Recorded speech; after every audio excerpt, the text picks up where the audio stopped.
नमस्कार मित्रांनो, गाव आणि मी सिरीजमध्ये तुमचं सगळ्यांचं स्वागत करतो. मी रमेश शिंदकडे. तर मित्रांनो, गावाला आहे शेतीची कामं चालू आहेत आणि ते आधुनिक तंत्रज्ञान आता गावोगावी पोहोचलेलं आहे. बैल वगैरे बांधून ठेवायचे आणि मशीन्स वापरायचे.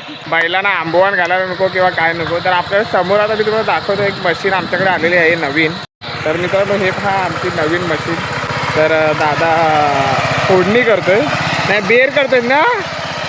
तो बेर होते गावाला, शेती कामं चालू आहेत. हा इकडे गावाकडचा वातावरण पाहू शकता, अतिशय सुंदर असा.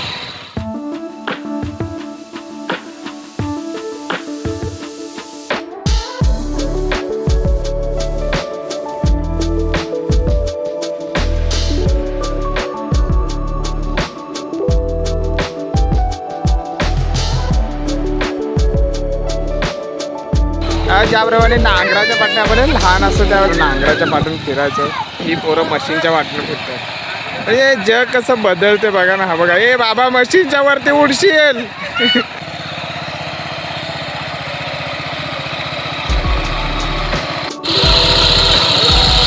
तर मित्रांनो, असं आहे हा आधुनिक तंत्रज्ञान गावोगावी पोहोचतोय, चांगली गोष्ट आहे. परंतु एक गोष्ट अशी आहे की ज्या जुन्या गोष्टी आहेत त्या गोष्टी आता संपत चाललेल्या आहेत. ती बैलजोडी नसेल तर एखाद्याची उसणी बैलजोडी घ्यायची आणि कामं करायची शेतीची. लोकांची सवय होती ज्याप्रमाणे, म्हणजे जसं एखादा जर नांगर म्हटला तर लाकडाचा भाग यायचा, ओझा यायचा खांद्यावर. ओझा आला की एक शरीराची कसरत असायची. आणि एक दुसरी गोष्ट की आपुलकी होती प्राण्यांसोबतची, ती कमी होणार आहे, नक्कीच कमी होणार आहे. आनंद असले की कामं लवकर होणार आहेत, सगळ्या गोष्टी सोयीस्कर होणार आहेत. तू मशीन चालवलीस तुला कसं वाटतोय? चांगलं वाटतोय? शेती करायची आहे मग अभ्यास करता.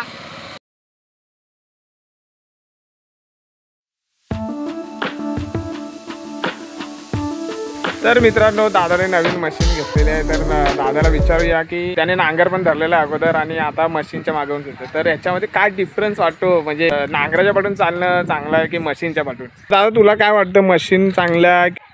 मशीन चांगली आहे तशी, कारण का पटापट होतं, पटापट होतो, वेळ वाचतोय. पण मी म्हणतो, जर मशीन आहे तर नांगराच्या पाठनं फिरणं चांगलं वाटतंय की मशीनच्या पाठनं? मशीनच्या पाठून चांगलं वाटते, कारण का पटापट होतंय आणि जास्त वेळ लागत नाही फिरायला. नांगराच्या पाठून खूप वेळ लागतं. एक तोंडा नांगरण्यासाठी जवळजवळ 1 तास जातो. चेप लागते पण चांगली, घुसते पण चांगली, ढिपली नाही उठत. म्हणजे डबल काम वाढत नाही.